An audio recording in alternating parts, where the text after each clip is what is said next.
Welcome back, everybody. Really exciting things. We're hearing a lot of word about a possibility of Spider-Man 4 being an actual thing. We've been wanting Spider-Man 4 since like 2010. Okay, ever since Spider-Man 3, even though it was a success financially, ever since it came out, we've been wanting a fourth one to, like, I guess you can say, negate the third one or to make up for the third one because of the abundantly clear studio involvement. Sony getting involved in Spider-Man 3, Sam Raimi did not get the project that he wanted out of Spider-Man 3. So he believes that if he does Spider-Man 4, he'll be able to deliver what he wanted to do with Spider-Man 3. We're getting word that Spider-Man 4 can be an actual possibility from Sam Raimi. And here I have an article pulled up from Inside the Magic. So I'm going to go ahead and get into it. Before I do that, be sure to like, comment, subscribe. Click on the bell notification so you don't miss anything. Follow my Instagram, social media, Twitter, X, whatever. It's all in the description box down below. So definitely follow me there. So let's go ahead and talk about this. The tale of Peter Parker, Spider-Man, and the essential message of with great power comes great responsibility is widely acknowledged. Throughout the years, numerous individuals have stepped into the iconic role of New York City's friendly neighborhood Spider-Man in various films, drawing inspiration from the Marvel comics crafted by superhero visionaries Stan Lee and Steve Ditko. Starting from Tobey Maguire's portrayal in Sam Raimi's 2002 Spider-Man to Andrew Garfield's interpretation in 2012's The Amazing Spider-Man. The most recent depiction of Peter Parker is brought to life by Tom Holland. He made his debut in the Marvel Cinematic Universe with Captain America Civil War 2016 and starred in Spider-Man Homecoming 2017. It was Sam Raimi's Spider-Man franchise, however, that truly started it all.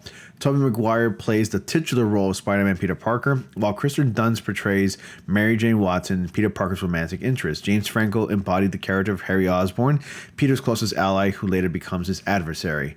Renowned for his action-packed scenes, memorable performances, and importantly, a distinct brand of the early 2000s nostalgic camp, the trilogy holds a special place in superhero cinema and also in my heart. Now, a fan favorite star of the Sam Raimi Spider-Man trilogy is opening up about their desire to return to the Marvel series. A Spider-Man icon returns. Recently, Mary Claire spoke to Dunst, who plays Mary Jane, on her return to cinema in a role in the 2024 movie Civil War, about in a speculative universe where the United States of America is undergoing a civil war in the modern day.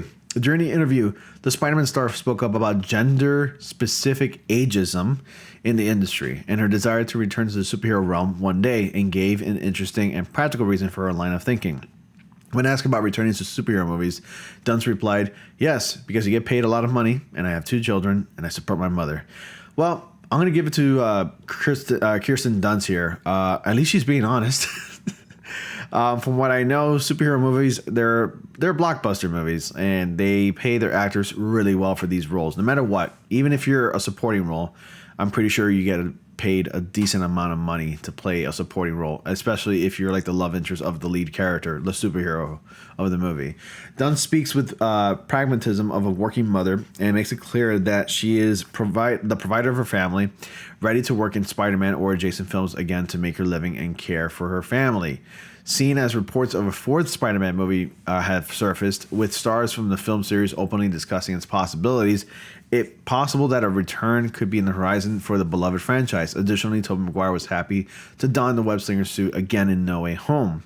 It really is just a matter of convincing Peter Parker himself to give the role another shot.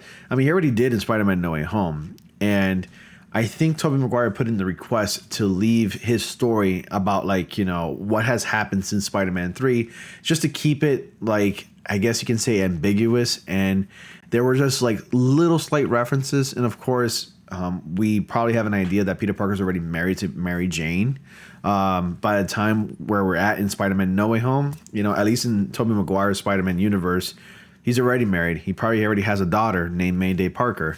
But we don't know much of it. And I think in Spider-Man 4, we'll get to explore all of that as well. So it definitely seems like Raimi will not have to try very hard to assemble his own team of Spider-Man trilogy Avengers. With the Marvel Studios multiverse saga in full swing and the rumored inclusion of a live-action Miles Morales and Tom Holland's Spider-Man 4, there could very well be 2 Spider-Man 4 movies happening in the near future. That'd be kind of a mess, but also at the same time, it'd be also pleasing everybody that's been wanting this for almost 2 decades now, actually. So, would you be excited to see Kirsten Dunst return in a superhero movie, possibly Spider-Man 4? Share your thoughts in the comments below, and that's for the article. And more on the Sam Raimi Spider-Man trilogy. Willem Dafoe delivered a striking performance as Norman Osborn, also known as the Green Goblin, Spider-Man's initial formidable opponent. In the sequel, Spider-Man 2, 2004, the original cast reprised their roles, with Alfred Molina joining as Dr. Otto Octavius, a brilliant scientist transformed into the villain's Dr. Octopus, aka Doc Ock.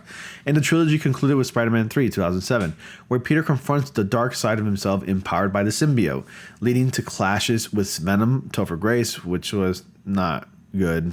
He was awful as Venom. An intimidating adversary formed by the fusion of the alien symbiote and Eddie Brock, not intimidating, alongside the tragic Sandman, Flint Marko, Thomas Hayden Church, and the formidable New Goblin, James Franco, which, honestly, New Goblin, I think that was stupid. And also, here's a post from Reddit. It says, Sam Raimi said that there's a chance of Spider-Man 4 happening simply because he has the same desire as we do. And yeah, I think he's really ready to do it. But if he was going to do it, I think he should do it his way without studio interference. I know how much Sony likes to interfere, and it's incredibly annoying when they do that, because look what happened with Spider-Man 3. And look what they're doing with like these Spider-Man-less spin-off movies like Morbius, like Madam Web, like Venom. But even though Venom technically is a bit of a success, like those movies are actually decent. They're not great. They're just decent. They're the only ones that are actually okay. And I think they just finished filming Venom 3. Also, Kraven the Hunter, not looking forward to it. So Sam Raimi says that, you know, if it is to happen, it will be at the right time. And I believe him. And honestly, I feel like I'm one of the only few that actually likes his Doctor Strange in the Multiverse of Madness movie, because that's also a Sam Raimi directed movie, and that's from Marvel Studios too. So I actually like that movie. I don't know why people hate it so much. It was a financial success. We're definitely getting a Doctor Strange 3, no matter what. But anyway, I liked it. Do I think it's a good multiverse movie? It's not the best, and honestly, I believe the Spider-Man Into and Across the Spider-Verse movies are actually superior multiverse movies, because that we actually get to see more multiverses than we ever do in Doctor Strange Into the Multiverse. Multiverse of Madness, excuse me, wrong title. But you let me know your thoughts if you're excited to see another Spider-Man movie, at least Spider-Man 4 with Tobey Maguire and Spider-Man 4 with Tom Holland. Either way, whichever one comes first, I'd be excited, and it'll have my full support. Anyways, guys, thank you all so much for watching. Be sure to like, comment, subscribe, and click on the bell notifications so you don't miss anything. And as always, I will see you all in the next comic panel.